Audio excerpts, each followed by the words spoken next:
Hey everyone, welcome back to Reality's Edge, the Doc and Buddy Show. Yes, we're back, Doc. Buddy, how are you doing tonight?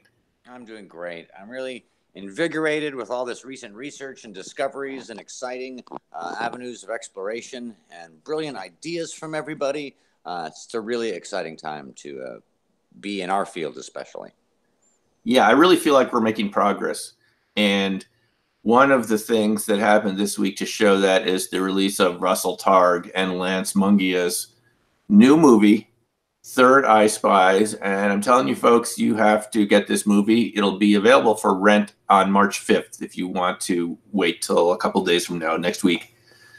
You should purchase. You know, I so rarely say that and so rarely suggest purchasing one, but this movie is important. And then you're going to want the extras on, I'm sure must be on the DVDs and stuff. Yeah, I purchased it today and I've seen it twice before, but it's been improved since I saw it. I saw it, buddy, several years ago at the IRVA conference and the App Fest, Marty Rosenblatt's App Fest, and Lance was there and I got to meet him, and I've seen early versions of it. I just should say that I am doing an interview with Lance on Thursday. That's great.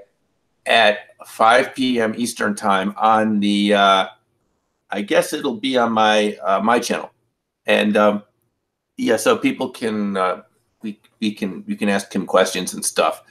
But I've met Lance a number of times. He's a great guy, and I've seen the movie improve, and it is a blockbuster. I was just talking to someone who I won't mention a couple days ago who said, oh, there's no evidence for remote viewing. That's why the government canceled it, right? Because it didn't work. Well, yeah, you could say that until you see this movie, because the very first minute of it starts with the Libyan plane incident in the Congo when it disappeared under the rainforest, and they had to use who did they use? I tell you who they used. They used Dale Graff from Wright-Patterson, whose boss at the time didn't even know he was involved in the RV project. He got fired because someone else tried to take credit for this viewing as well too. I've heard. Yeah. Who did? Someone else has tried to. I'm not going to mention names and stir up any controversy. Well, no, buddy. There were several viewers. You see, there were the people back at SRI, and Carter said it was a woman who viewed it. But recently, I heard that it was Joe McMonagle. I heard the same thing, but then I also heard that it was Hella Hammond. So, it was. So I've heard Hella. I've heard Dale. I've heard Joe. I don't know, but what's indisputable is that Carter even said it was like the most amazing thing of his presidency or something like that. He did. He said that. Yeah. This movie is so important for so many different reasons. And especially when you consider, what we've kind of discovered lately and what people are discovering more and more every day is how impactful not only our consciousness is to get data and observe, like through remote viewing, but now we're finding out more and more to impact reality. And, you can see that from random number generators. And I had this great interview with Russell, and Russell was coming more from the informational remote viewing side. And so he really got the impression that this ability is more just strictly informational, and that, psychokinesis is very, very low power. And I think that's the presumption that most people have who've done the research. But I'm highly suspicious that it might be, in some cases, incredibly, stunningly powerful. But, this movie just brings up the fact for the average person who doesn't accept these things at all, the basic ground level entry, this movie is so important. I heard Lance talk about this on another show, on a new show from a young guy named MJ Bonias, who's with Pursuing X. And he had a great interview with Lance. And Lance, I didn't know really who Lance was. I didn't know his background. This guy's a person. And when I heard him hear about this process, he didn't really know about remote viewing. He was like the average person, Lance was. And then he started to hear the information, and immediately he transformed and realized how important it was to get the facts and the highest level evidence to bring to this documentary. Such a cool guy. And I think he executed it the right way. All the pieces came together with this thing, it seems like. So buddy, you've seen it, right? No, I haven't. I just saw an interview of Lance Oh, about okay, okay. Yeah, it's such a good movie from so many points of view.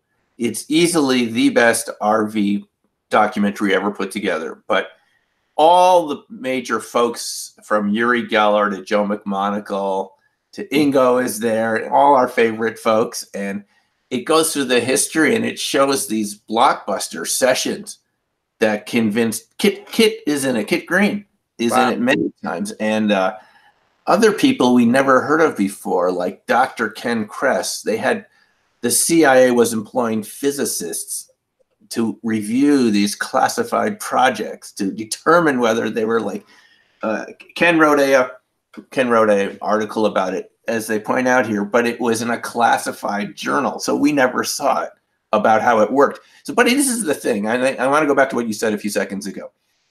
Uh, we don't know the limits of this power because no one has told us. We don't have an open discussion, and it's taking a movie like this to bring forward people that we all paid for with our tax dollars. But until this movie came out, it was Russell Targ's son Nicholas who sort of filed a Freedom of Information Request Act with the CIA to get 70,000 pages of documents released for the movie.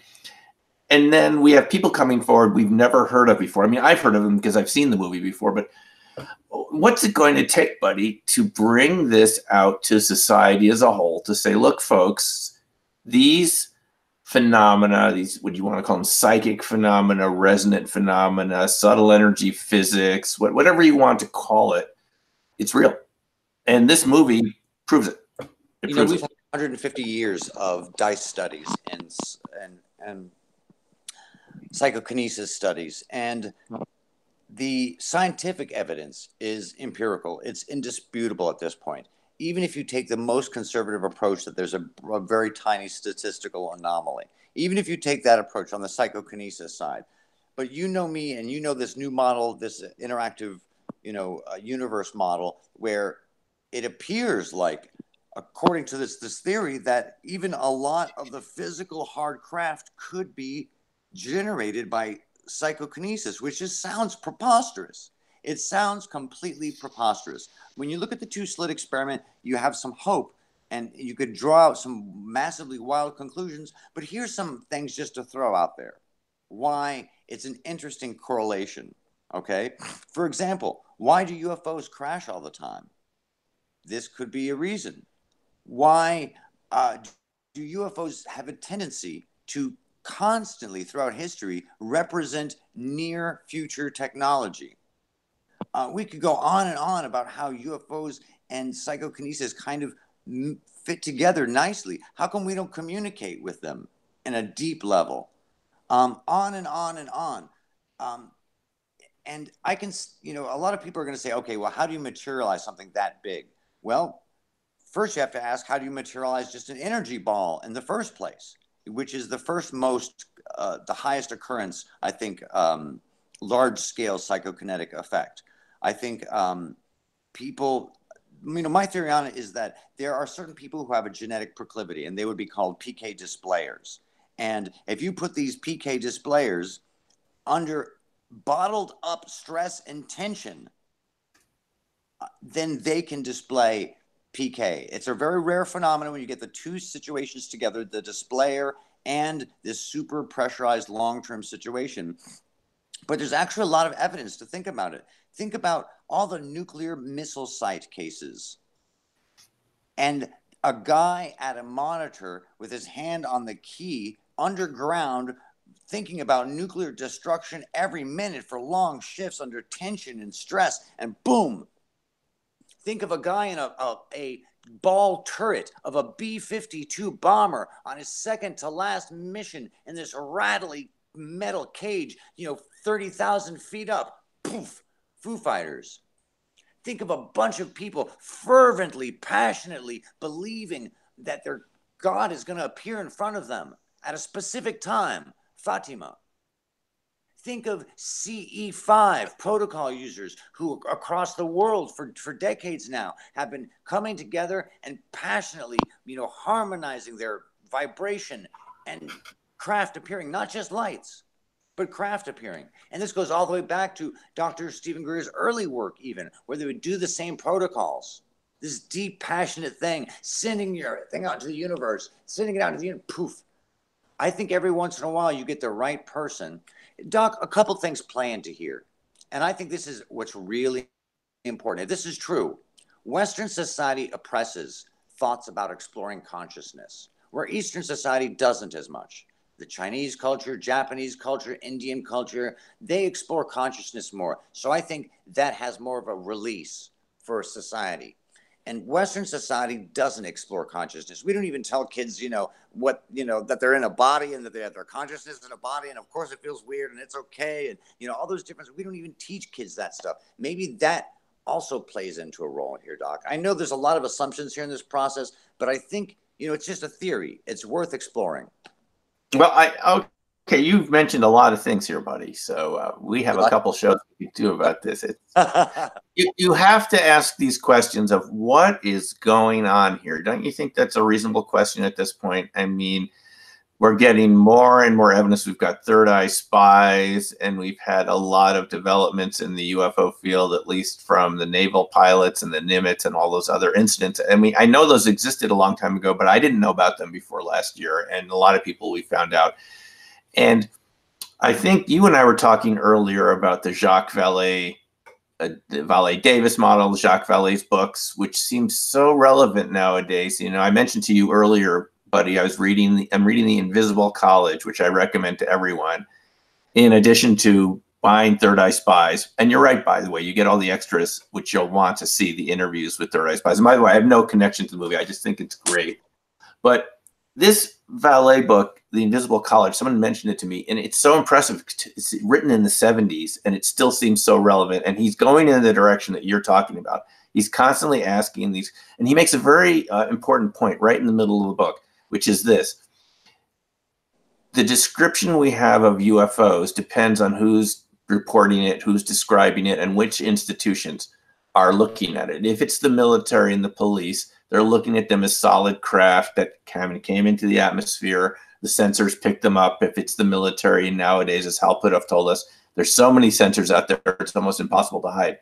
But the witnesses report different phenomena, which is these strange space-time shifts. You know what I'm talking about. Yes. The RV, the precognition, the dream telepathy before and after the incident. So what are we dealing with here? It's not as straightforward as it looks. We know, and he pointed out so acutely, he was calling it things like mind effects. He knew it was coming from the mind. He didn't know if it was something affecting our minds and making us believe we were seeing these, or if the mind was truly projecting these things. And it's a really important question. It's a fascinating, absolutely fascinating. And when you ask yourself, how far could this go? What is the limit? What is the limit? And Doc, I'm kind of scared, actually. This has really reality-bending consequences.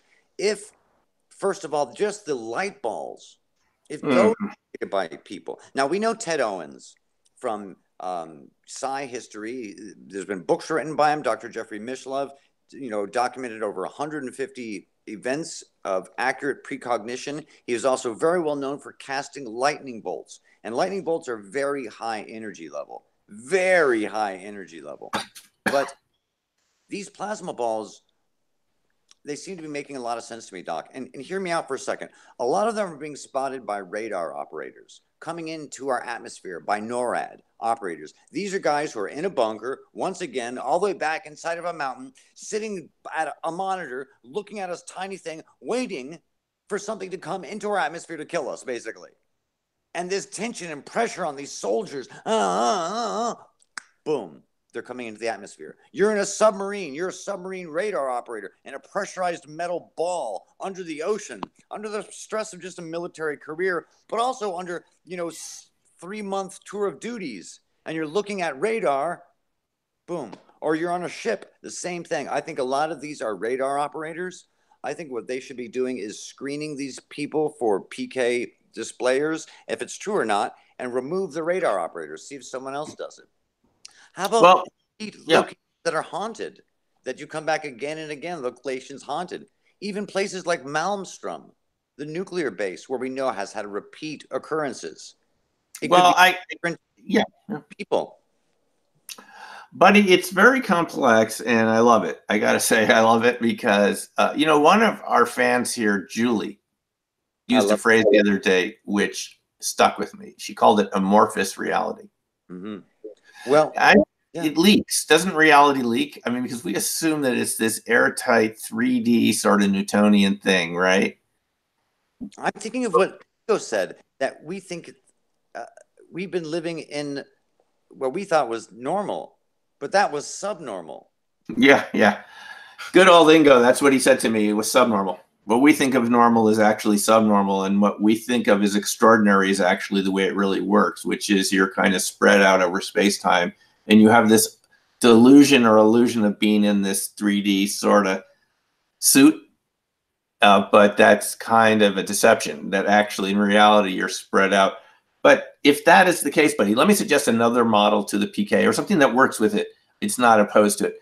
It's the resonance model with multiverses, which is that and I like what you're saying here, because you got these operators sitting in their bunkers with the missile control launch centers, and all they're thinking about, well, they're not thinking, but they have one purpose, which is to launch the missiles or not. Yeah. And so far they haven't, which is fortunate for all of us. Mm-hmm. But they're resonating at a certain frequency. The whole system is, the whole institutions, the technology, the people, and they are resonating with other realities where the other beings there can feel this, and mm-hmm. they say, we don't like this. We're shutting them off. Or they're sending a message, or in some cases, they've initiated the launch sequence. It's not always benevolent. It is not always benevolent. I mean, Hoover told me, Dr. Hoover, I mentioned him to you, Black Swan Ghost, the astrobiologist, that he spoke with the head of the Kurchatov Institute, which was, in charge of all things nuclear in Soviet Union. And they had cases in the Ukraine where he said very large discs came over the missile bases and initiated the launch sequence down to 30 seconds. And then a beam, like a beam pointing at the missiles even. We hear that time and time again, too. Yeah, that's what we heard about at Rendlesham. Rendlesham Forest is, according to Halt, there was, directed energy weapons at these bunkers, which, by the way, you knew they were really secret, in violation of the Soviet American Arms Treaty at the time. They were storing cruise missiles there, weren't they? It was the largest cruise missile. That was the thing about Rendlesham. It was the largest cruise missile storage area in Europe. It wasn't at Greenham Common where all the protesters were. And this is where the object showed up. Now, I got to mention something from Jacques Vallée here. He says in a more recent work that I was reading that Rendlesham was not just 3 nights. He said he spoke to witnesses there. It continued on other nights. It was a continuing phenomenon. We just are aware of 3 of them. And of course, I guess that wouldn't surprise you, would it? Not at all. And I am very suspicious that first night, the first people who were in the forest might be the PK people who were additionally there for the period. I think this phenomena can pass on to other people. And Doc, this has profound consequences if this is true. Profound consequences, and especially for Western society. This means that humanity, we've limited ourselves. We've caged ourselves. We've boxed ourselves in so much that only people who have uncontrolled displays of psychokinesis pop out this skill. And we need to start changing our cultural psychology and letting this out, letting it go, unleashing human potential, having it be okay to fail big, so you can do something even more amazing, like see across space and time, or affect across space and time, or at least feel okay to try something big. And it's going to affect things that are much bigger than just remote viewing or psychokinesis or any of this psi stuff. It'll affect everything, architecture, math, science. If we, start mental education, just like we do physical education for kids, teach them about their consciousness, the connectivity of consciousness, the interconnectivity of everybody. We've talked about this before. Empathy is the source of these cities that the Yoga Sutras have talked about for 2,000 years, these gifts of the mind. And if we taught kids that empathy would give them magic powers, Doc, you know they would be into that. There wouldn't be another school shooting. Society would be better. But more importantly, I think human potential would be unlocked in all sorts of ways. And that's what they don't want us to discover, right? Is No, that we don't need these addictions. We don't need these corporate systems. We have some eternal connection to some source energy. It must frighten the devil out of a lot of these religious institutions and corporate institutions, because it eliminates your addiction to external things. That's the bottom line. I have a sneaking suspicion that this is one of those things that's not some big conspiracy, and there's not some cabal preventing humanity from reaching this higher level, because Eastern culture, I think it might be a cultural thing. And I just think in general, we might have, as people, you know, across the world, our general assumption might have been a little bit wrong, that maybe we affect reality more than we think. In other cultures, that's not a shock, you know, in Buddhist cultures, but here it is. And I don't know, Doc, if this model is true, there's some ways to experiment and find out. Well, I got to ask you something. First of all, I want to say that we've got a lot of comments in the comment. We'll get to some of the questions at the end of the show. Great. There's some good questions there. Oh, buddy, in your view, you're using this word PK, psychokinesis. It's something I think all our viewers will be familiar with. I mentioned seeing these. I did find the photos of this guy in Japan. I saw do this, but people have seen other demonstrations of this. You mentioned the Hutchinson effect and other examples. It bleeds over. It's different phenomena, but there's a PK aspect to Hutchinson. Mm-hmm. But are you saying there could be a possibility of group PK? In other words, a group of people, like a bunch of missileers at a missile installation, and they're attracting this. I mean, are they making it happen, buddy, or are they attracting this other reality or resonating with these other parallel realities? My suspicion is, just by observation and the thought, somewhere even subconscious, it's materializing. I don't know if that is a glitch in the matrix of reality, if that's an aspect of consciousness. I don't know what the cause. I think there's some real mechanisms that can be discovered. I think we're going to find out that substructure we've been talking about for a while, but we're also going to discover a couple other things. And I'm just going to come out and I don't know if I should say this, because it's actually, I'm not going to go into this one avenue for a second, but there's a few avenues that are very, very fascinating. That are very nuts and bolts and are very much pursuable. And this is such an important topic, Doc, even on the smallest level. We're talking about the structure of reality, the way it really works. The real reality. All of these phenomena that I know all of you viewers love, that we love too, they all fit into this framework without seeming strange. In this framework, it's totally normal for things to pop in from other realities from time to time that have no linear or obvious mechanistic explanation of how they showed up. They can just pop in. It's kind of like, remember Flatland? I started Opening Minds with a discussion of that book, Flatland, by who was the author of that guy? Edwin Abbott. Yeah. And he describes these creatures that live on a table surface. You know what I'm talking about, right? Yeah. And the sphere shows up one day. Now, of course, if you're on a table, a sphere shows up, it's going to seem like a circle. You're right. You get it. And so Flatland is such a good, because he wrote that as a criticism of Victorian England being too conformist and too narrow and too proper, right? But it's still so appropriate to our current age, because I feel like if we live in Flatland on a two-dimensional surface, by analogy, then three-dimensional objects would seem really weird. It's right? like the model I was talking about of the tree. If you look at a tree from above, in 2 dimensions from above, you'll see a fruit over here, you know, psychokinesis. You'll see a branch over here, ESP. You'll see poltergeists over here. You'll see all these different phenomena and things. And you, me, and this car and this lighter, all these, and they look separate. But if you turn to the side of the tree in 3 dimensions, you'll see they're actually connected by branches. And this is how I think our substructure works. They're connected by branches, and there's hubs and nexuses where they come together. And if you keep following it down, the entropy decreases as you get less and less branches, and they unite more and more until you get to one main trunk of the tree, one main branch. And that main branch is where everyone and everything is one. And that's at a much lower entropy state. And if you were to detect something from that branch, it might be blue shifted. You know, when you're talking, buddy, it makes sense. I kind of get this feeling like we're a pack of dogs, and we kind of say, "Hey, we're the only dogs around," right? And we're from this island. We think we're the only pack of dogs, and then there are all these other animals we've never seen before, right? And if they start showing up, maybe the water goes down and they walk across a sand bridge. We say, "Oh my God, it's haunted!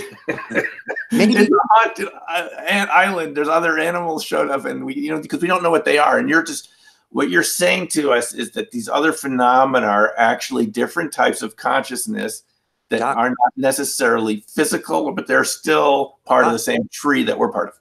Yes, it could get even weirder. What if this is a necessity of actual evolution? What if you're a small amoeba, and in order to improve and grow, you have to do something that works more than just random genetic mutation? Because they found out through evolution that there's these quantum leaps that take much shorter period of time than would normally be associated with a random genetic fluke. It's true. Yeah. Time and time again, maybe even with consciousness, there's an ability to slightly increase or manipulate. I don't know. No, I have to give you some evidence for that, buddy. There was an article in New Scientist about how plants can keep a photon coming in from the sun, through photosynthesis, can keep it in a superposition. They can keep the photon in a superposition until they decide what frequency they want it to be.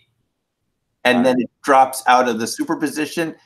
And they said this was an example of plants they didn't use the word multidimensional reality. This is what I would use.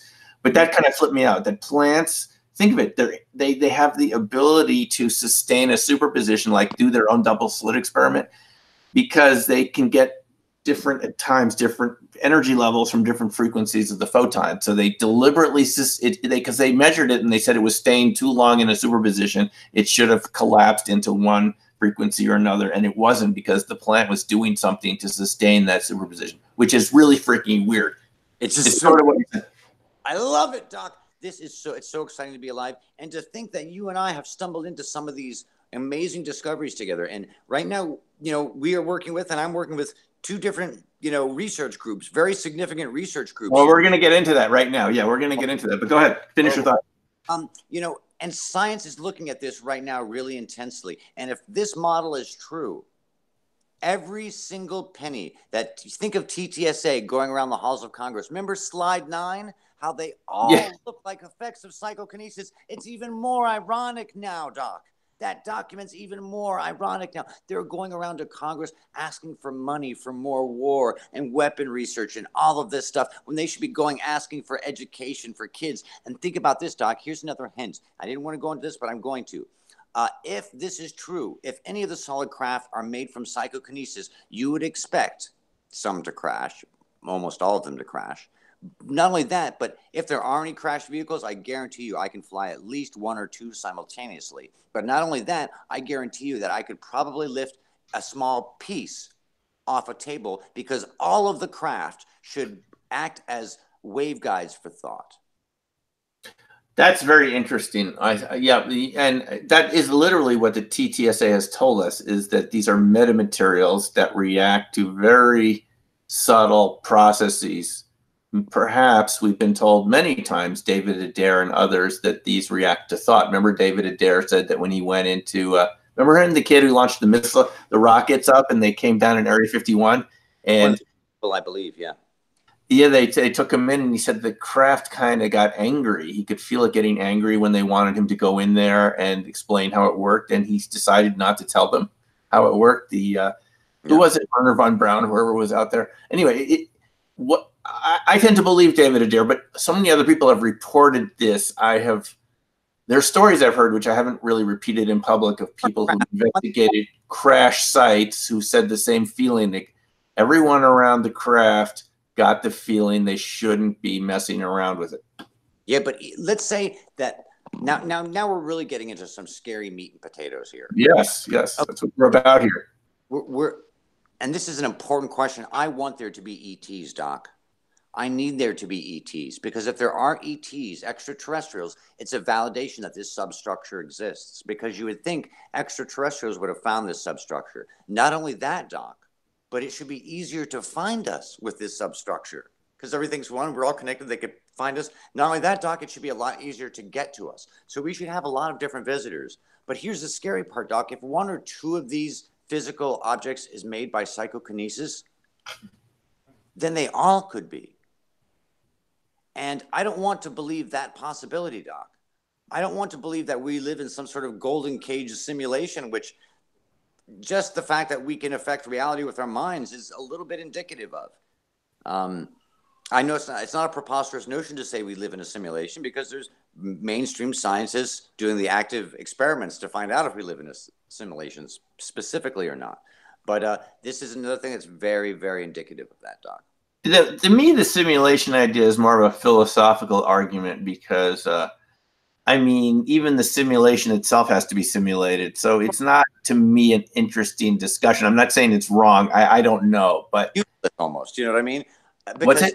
It's almost useless in a way, because if we live in a world that's just like everyone thinks, and it's, you know, the Bible says that we live this, that, whatever, and the computer says, and time is preserved, and it's all the same. It doesn't matter, you know. As Data said in Star Trek: The Next Generation, you know, if you prick me, do I not bleed? So. We have to do the right thing either way, whatever it is. Buddy, so now you brought up this idea that you have been involved with projects. You've been involved with secret documents. I have. I'm involved with secret groups, and I don't want to, you know, when people are doing research, I don't want to, you know, say everything about it. But can you tell us, in your own words, what you've been involved with for the past couple months and what you've learned?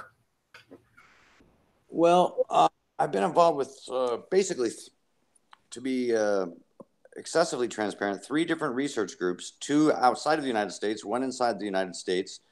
They're all kind of related a little bit. One is not related. The Canadian company, I can tell you, I've been working for about 6 months on putting together a project that is going to use psychics. It's going to be completely transparent. All the data is going to be transparent. It's going to validate a lot of these things. Its primary purpose is to validate these different skills and abilities, from remote viewing to psychokinesis, even though they've been done tons of times. And then simultaneously, that platform is going to launch other little programs and stuff. As you can imagine, many different spin-off things can leap from there. And so that project's been doing really well, and the infrastructure and everything's growing for that, and the objectives and all that, with an incredible aerospace company. Then another company I've been doing research with on this subject, and random number generators, especially true random event generators, remote viewing, psi research. And the psi research with that group has been stunning, absolutely staggering. I've had a couple events that were, I can just say, nothing but completely validating every single thing that we've talked about. Validating our methods, Doc, to such an extreme that it just feels like a blessing to be a part of this. You know, Ingo Swann felt compelled to seek out research because he knew it was real, but he knew that he needed society to know it was real too. And that's kind of what I feel the mission you and I and many others are on right now, is to take what we know we can do and what others can do and go to science and say, what do we do with this? First, you must believe us. It's real. Listen to us already. And if I can affect random number generators in 3 different countries, Doc, something's going on. It's not. So let's stop. Let's stop for a second, buddy. You can categorically tell us right now, for the record, you've been involved in PK experiments over the past couple months, and you've seen results that show that it's real. Absolutely, very strong evidence that it's real.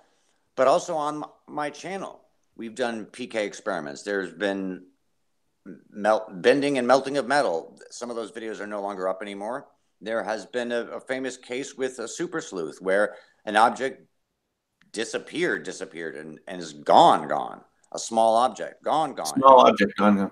And it was in a locked, very secure place. And super sleuth has an occupation. There's past occupation, 25 years, and a very, very, super sleuth is a very credible person.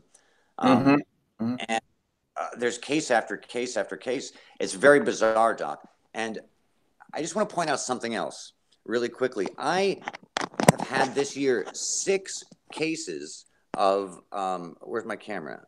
Oh, We lost your camera for a second. Oh, turn it back. Hopefully it'll come back on in a second. I've had about 6 or 7 cases in the past year of predicting UFOs, not only predicting the time and the location, but their activity. Remember Mike Merberg when he was going to be at a certain time at, I think it was like 10:35, 2 of them would be circling each other. That is interesting. You know, again, as just to mention, I've been out with Steve Greer a number of times on his CE5 Skywatches. You know that, buddy, right? And yeah, we've seen stuff. I mean, I was even a skeptic, but I saw things in Wyoming. We were in the crop circle country at Woodborough Hill near Alton Barnes, and there was we were doing the CE5 protocol. There was something out there that was not moving in straight lines way up in the sky, like it was weaving like this. And like, what does that? I couldn't make sense of it. Both times I've been with him where I've seen things, and I know other people have done.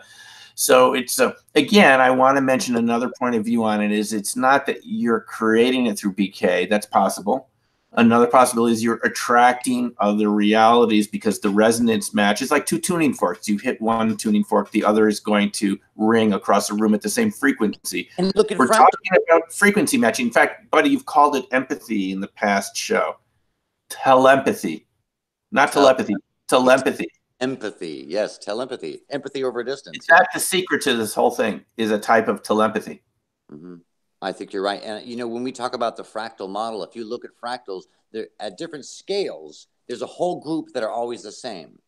There's always the same, of the same size and everything. Some over the horizon, and you can't see them if you're that fractal, or they could be flip side on a bubble fractal. There's all sorts of different similar size fractals, but in different arrangements that, as you say, we could be resonant with. I don't know. I have enough trouble with just one reality. You know, I'm not as multidimensional as you, but of course you are. You are. Everyone here listening, you wouldn't be listening to this if we weren't all multidimensional. We wouldn't be doing the show right now. So we have to have other multidimensions, or this dimension wouldn't be stable. Right. Hey, you figured it out. Yes. Thank you, buddy. Like that, Doc, you figured it out. There has to be buffer dimensions between us and the chaos of the multiverse, because I like what. Yeah, it's true, buddy. It's true. E8 is so symmetrical and beautiful. And our universe, if you don't know what E8 is so symmetrical and beautiful, and is so perfectly stable that there must be not only multiverses, because infinity must be really chaotic. There must be some buffer universes between us and the surrounding universes to reduce that chaos. I have to add something here, buddy, because the work I've been doing in the many interacting worlds model, which I presented at conferences and I've talked about, made some videos about. Now I keep working in it. I don't always say a lot about it, but some of my fractal videos, the one we'll release shortly, we'll talk about the many interacting worlds. But I like what you said, because I came to the conclusion that rather than these other worlds and universes seeming like scary or weird, that's what holds the whole thing together, because they're all interlocked through resonance. If you didn't have those other realities, you might not even have this one. No, it wouldn't be stable. It wouldn't be stable. So actually, it's holding the whole thing together. It's not something to be afraid of. It's what gives it its alleged stability. Yeah, you can't have a penthouse apartment if you don't have the basement. You know, someone's exactly in the basement. Right. You know, the first floor, the second floor, the third, the fourth. You know, and if you want to have live on the 5th floor, you have to have the ones above him. But Doc, you know, and we've said it time and time again, this model really looks like a fractal. I mean, this universe really looks very fractally for so many different reasons.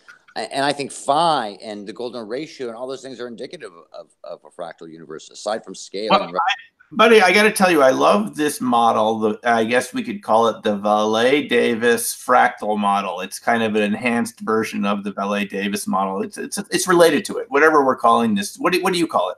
I'm calling it the interactive universe model, where I I like that. That's good.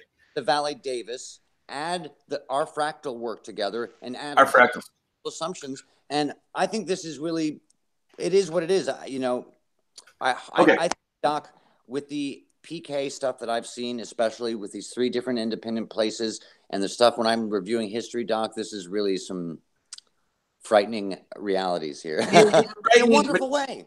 In a good way. We might as well be frightened in a good way, excited, rather than bored and controlled and feeling kind of cynical and negative about reality. Because what I love about the interactive universe model, buddy, finally, after centuries, we can say that these are not paranormal phenomena. In an interactive universe model, they're normal, right? Not only that, every person's vote counts.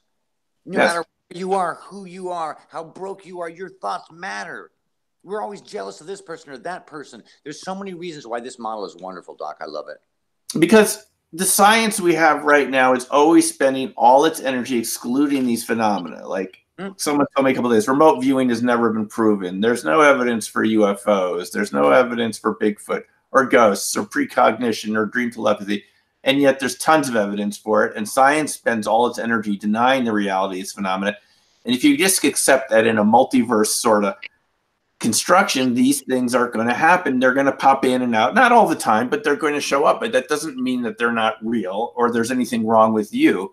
Because when you speak to younger people, buddy, and we've talked about this before, it's very good to remind younger people that have these experiences, there's nothing wrong with them. They're not strange or weird or any weirder than the rest of us. It's just a normal experience. But right now we kind of stigmatize these people. We ostracize them. We make fun of them. We even give them labels. We call them schizotypal and all these fancy kind of BS psychological labels. You know, buddy, in the DSM manual, the Bible of psychiatry, UFOs, belief in UFOs in the 72 edition, you could find it in there. The belief in UFOs was part of magical thinking. And yes, it's mentioned in the DSM manual from the early 70s. This discussion would be considered schizotypal. You're very schizotypal. You look very schizotypal, buddy. We're all the audience. Look, it's purely definitional. This is how organizations and institutions ostracize and marginalize other groups because they want to be ascended. But it's going to flip around. It's going to flip to the opposite. This is such an important time, Doc, because I think that if this is really true, it needs to be proven really quickly. And there's a lot of really cool technology consequences of this and some really cool things that our nation could do to utilize this stuff for good, and society could do to utilize this for good. We know from 50 years of Maharishi effect studies that group consciousness can dramatically affect things. Imagine how we could improve this planet. Our fears about the environment could be, I mean, Doc, this is the key to all of our problems. This is the solution to a better future. This crosses borders. I don't care if you live in the most, whatever country, everyone wants their children to help shape a better future for themselves. Every parent wants that. And on top of it, buddy, this is just a lot more interesting than all the other stuff that I'm seeing on the news recently. Wouldn't you agree? This is just it's just purely fascinating. It's how the universe, the multiverse works. What could be more interesting than that? And to start playing around with it. Yeah. I mean, you're right. Nothing could be more interesting than that. You affect reality big time. I mean, you can heal. You can do all these things. The placebo effect is finally explained. It's not just belief. Yeah, no, the placebo is such a strong effect in medicine. Wow, that's such a big topic right now. They found that so many of these pharmaceuticals was all placebo. Do you know that? And most of them are just purely, they either do nothing or it's placebo. There was most of these antidepressants, there was an article again in New Scientist, but none of them in the end do anything. It was a purely... Well, it's your point of view. The researchers wanted to find effect, and there's a lot of energy and money going into it, and they do. But eventually the effect declines, it fades away, and they wonder, was there any effect at all, or was it purely placebo? Yeah. Real, but purely invention of the person. And now we have a very stronger mechanism for a lot of the placebo miracles that have happened. People can kill themselves, very quickly just by thinking themselves to death. It's true. No, it's absolutely true. That is true. That is true. You can do all sorts of things. You can literally change yourself into thinking. There are people with psychological conditions, and they can change aspects of their physiology, like can become diabetic. Really weird stuff. That is a very interesting subject, buddy, because now you're talking about people that have these sort of what's it called now? I'm talking about multiple personalities and things, how they can change physiologically. I mean, not just subjectively. Their temperature can change drastically in a minute. Things like this. I heard that eye color can change. I heard that by someone in a conversation. It was so unbelievable to me. Lynn Buchanan reported that when he was doing an RV session of a serial killer. He said that his eyes became the color the killer. And it's his public. It's in his book, The Seventh Sense. Great book, by the way. I've worked with Lynn, and he's just a great guy, and he doesn't teach as much as he did. But he said that one of his ribs broke during the RV session, just where the killer's ribs were broken. Yeah, I'm not surprised. So it's kind of, again, it could be. I see it. I see it as a resonance. Go ahead. What are you thinking? What are you thinking, buddy? Sure, that could be 5 different ways that happens. 1, it could be psychokinesis, he breaks it. 2, could be a sympathetic thing, boom, it breaks. I mean, there's this model. But I hate it. If we could find out how this works, we'll go way beyond UFOs, beyond UFOs, because that'll just seem as a subset of these phenomena, these resonant types of interactive phenomena. And I can't think of anything more interesting. Like, as a guitarist, I can feel the way that the notes and the vibrations affect me, but it also affects the audience in a beautiful way. And there's this sympathetic resonance, but it's the same thing. Now, it doesn't seem paranormal or anything, I agree. But to me, when I look at it scientifically, it's the same phenomena expressed in different ways. Doc, something beautiful can happen. Imagine you had a pill-shaped device of metamaterial that harmonized with your brain power, and you have psychokinesis. You don't need power. You don't need propulsion. You don't need all these different things. All you need is a resonant surface. Imagine in the future how technologies and groups of people can transform and live in this almost magical society without this destructive power sources and all these other things. Thank you. That we have lived on for so long. With just a little bit of ingenuity, I could make all of us soda cans made out of a resonant material, and I could float it from my refrigerator to my hand well said, buddy. Well said. Without having to use brute force PK. I am suspicious that the government may already have this stuff, because there's some indications to me that they know some of this information, and I don't want to give away all that information, but I have a strange belief that they know, but they can't manufacture the metamaterial. You know, the only thing that can manufacture the metamaterial is a human brain in these fake ETs, in these PK-ET crashes. So they can refly those, but we can't manufacture them unless we place atom at a time. Buddy, this is a whole nother episode we're going to have to do on this, because this is so fascinating what you're bringing. The technology that this implies, what it could do. It is technology, because you've all heard of cold fusion, right? And Fleischmann and Pons and all of this. And there was so much debate. MIT said it wasn't real, and there was first George Bush formed a panel. And they said, no, it's not real. There's no evidence. Well, guess what? It is real, because we had Vittorio Violante of the ENEA, the top energy research institute in Italy, come over to San Francisco at the SSE meeting, and he told us point blank, they got cold fusion to work. All the other labs that couldn't get it to work were using the wrong types of isotopic materials. You needed to use kind of a blend of palladium with a little, it had to be doped, which means slightly impure. This is one of the mysteries of superconductivity and things, is they work better when they're slightly less pure. Mm-hmm. And he said that you had to get the right sort of blend, the right doping of the material, and you had to wait like a week or 2 or 3 weeks to get the reaction going. But he said point blank, what did he say, buddy? He said it was a resonance reaction, not chemical. And what did Andrea Rossi say? Same thing. 2 weeks ago in his demonstration of the ECAT. By the way, folks, if you go to ECAT World, ECAT World, that's a great site to keep up on Leonard and cold fusion, because they're talking about these topics. What we're talking about here, they're talking about that.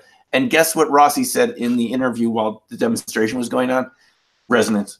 It's not a chemical. It's something about the materials that resonate, and you get more than the sum of the parts. I know physicists say it's impossible, but it's happening.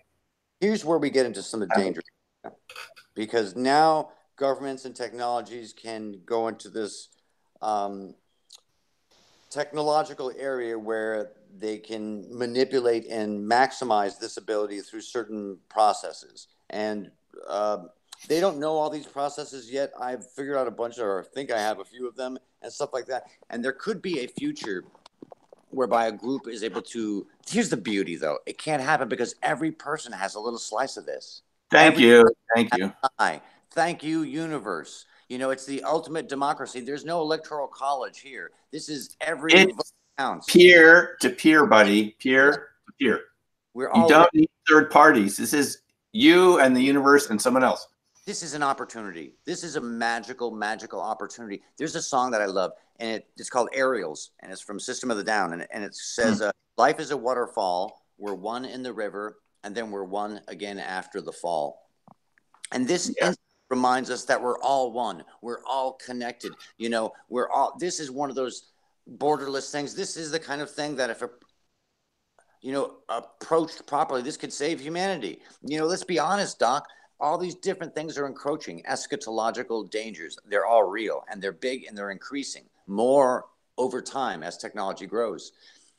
Humanity might need every ounce of potential to survive the dangers, not only of technology, but of just a more and more chaotic universe as time passes. Well, I think we can do it. I may be overly optimistic here, but I know that we can do it because I didn't believe in RV before 1996, and I took a class, and it totally changed my mind. It opened me up to all these really cool subjects, which I wouldn't have believed in, buddy. If you had met me, I would have said, I don't think there's evidence. Well, I know there's evidence now because I've done it myself. You've done it. So many people have done it. But it takes an experience. But then you realize that if you can change like that, everyone's capable of changing like that. And all of a sudden, new things are possible that weren't possible before. And things that seemed scarce before are no longer scarce. You replace the scarcity with the universe is such an abundant place. Look, it's always churning out star systems and galaxies and energy. I mean, it's just incredible. And there isn't any shortage. We're the ones that are creating it with our minds. At least that's what you're leading me to believe. But buddy, we should get to some of our questions in the chat room. Okay, hold on one second. Great. Yeah, no, thanks for all that. Let's see what we had. We had Mickle in a Pickle ask us about the significance of 11:11. He says he's seen this a lot around. Now, my take on seeing those 11s, the 11s on your clock and stuff, I mean, that's kind of like a null point. It's a perfect symmetry. Perfect. And those symmetries have a lot of physical properties because otherwise it's the other numbers. It's asymmetrical, but it sort of balances out just for a minute, twice a day. Isn't that cool? Yeah. And I think even a broken clock is right twice a day. My dad loved to say that. Sunsaver from NHH. I always think that's New Hampshire, wherever it is. Where are you from, Sunsaver? Anyway, he says expectation is the reality. Now that is true because there's a whole bunch of studies that have shown that people sort of get their expectations. There's that fascinating study from Ellen Langer from Harvard that brought elderly men up to a retreat, and in one group, they acted like they were, back in the 50s again and watching those movies and reading those newspapers. And the other group pretended like it was like 1985 again. The group that was acting like they were young and actually reversed their aging if you measured, their height and C-reactive proteins and eyesight, everything. And she's the champion of this point of view that what you expect you metabolize your expectations. So thanks for mentioning that. What do you have to say about that, buddy? We just shape our reality and our future, and we need to educate kids so they can shape the future that they want. That's what a real good parent does. This is so important, Doc. If this model is true, and it looks like it is. Yeah. Yes. Well, we have some other comments. Christopher has made a whole bunch of thanks, Christopher. We love your fact that you're participating. And yes, hello, Batman. We think it's awesome too. Batman. Yeah, buddy, we have a challenge in front of us, and all of our listeners is to make this subject legitimate. To go and I'm just a mile away, as I pointed out, from where the Condon Committee met to kill the UFO studies in 1969. I'm right down the hill from the University of Colorado. I can see the physics building there where he was a member. He was also part of NIST, by the way. He was a director of NIST, and Condon was a great quantum mechanist, quantum physicist. He was supported by Einstein. You know that Condon had to go in front of these loyalty committees that the Congress, yes, he was under the gun for belief in quantum mechanics. They said to him, we think that belief in one revolutionary idea could lead to belief in other revolutionary ideas, comrade. And they tried to accuse him of being a communist for a double slit experiment. He was one of the pioneers in quantum tunneling, the freaking basis for some of these metamaterials. and he totally, he wanted his, they took away his security clearance because of his interest in quantum mechanics. Buddy, do you know this? Rock at this park on the corner here, this Foundation Rock, and the park is Galileo Park. Galileo Park. And I see all the planets, and I think about him all the time, and how everyone thought he was, you know, nuts and persecuted him for believing that the Earth revolved around the sun. And you know, we are now. Oh my God! It's supernatural, buddy. It's supernatural. We're in the same position now, Doc. We're living in this subnormal world, and you know what? We deserve to live in the magical real world. The world is more magical than we've suppressed ourselves into believing. We deserve to live in this magical world. I could be naive, buddy, but every day I wake up knowing that people like you and me and our audience, we're making a little bit of progress every day. Don't you feel that way? And eventually it's going to be enough to tip the scales in the direction of this reality we're talking about, so we can talk about it openly. Yes. Maybe these universities and places will never keep up. Maybe they'll become obsolete. But I know this is where science is going. I know it's where it's going. Absolutely. And, you know, I'm so excited and motivated by this. I'm going to start doing on my channel consciousness videos for kids. And I'm start from the very beginning, welcoming them to their brain and their weird life in their body, and then walking them into these aspects of consciousness and some of these gifts and some of the things they can play around with.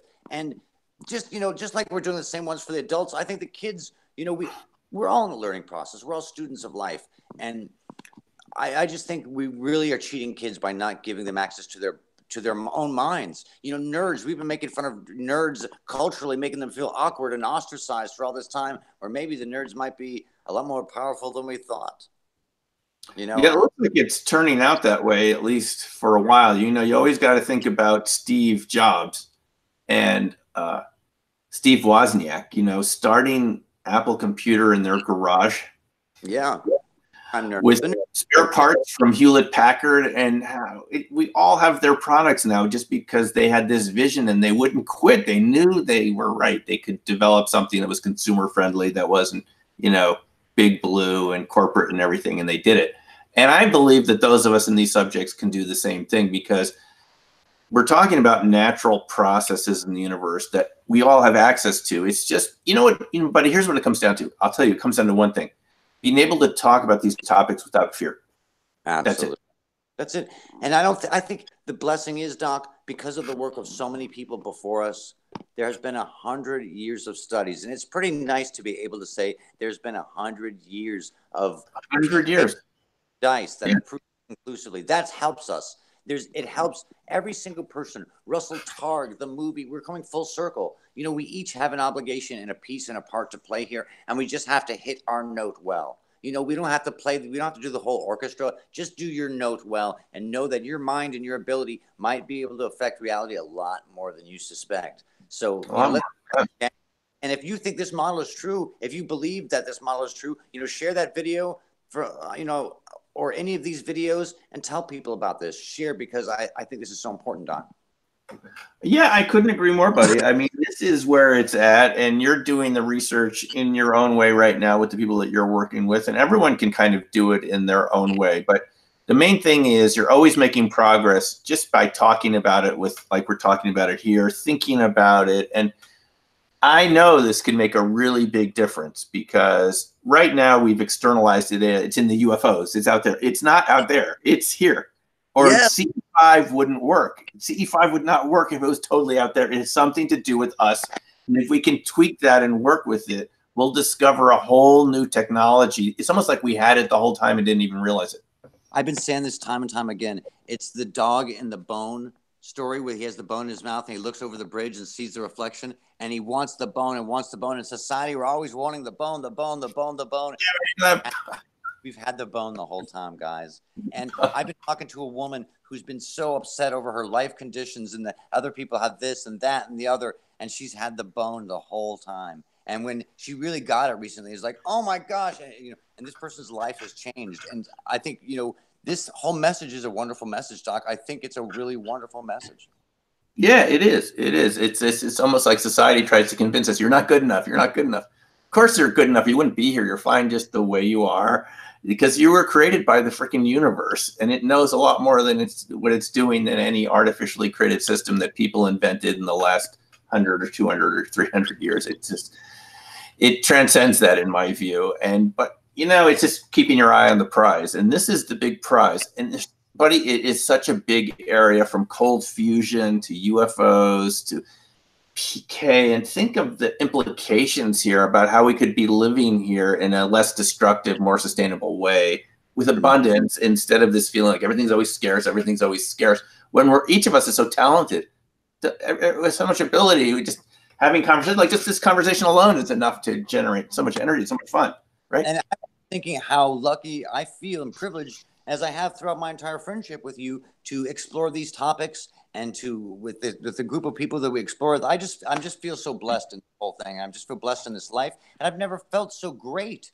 I literally, the past few weeks, have felt, just because of this realization, this wonderful sense of happiness and exhilaration and greater control over my life. And even, you know, my other abilities have increased, I think. And what I'm going to do is I'm going to go out there and I'm going to try and show everybody, the scientists and everyone I can, that this is real, damn it. And I'm going to try and be the best I can be to try to spread the spirit tip, Doc. We've got to be the best we can be.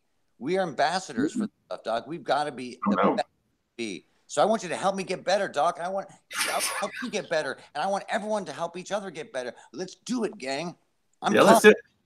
Good things are coming, folks. I guarantee it. I mean, it's been decades, and it's all coming together in a great way. And stay tuned. So anyway, buddy, listen, thanks for another great show.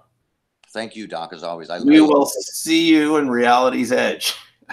And all of the rest of you, thanks, audience. Thanks for watching, of course, and showing up like this. Show up on Thursday at 2 p.m. Pacific time for my interview with Lance on my Fractal Friend YouTube channel. And we'll be looking forward to more videos from you, buddy, right? Absolutely. On alien protocols. Okay, guys, thanks again. We will talk to you soon. We'll see you on Reality's Edge.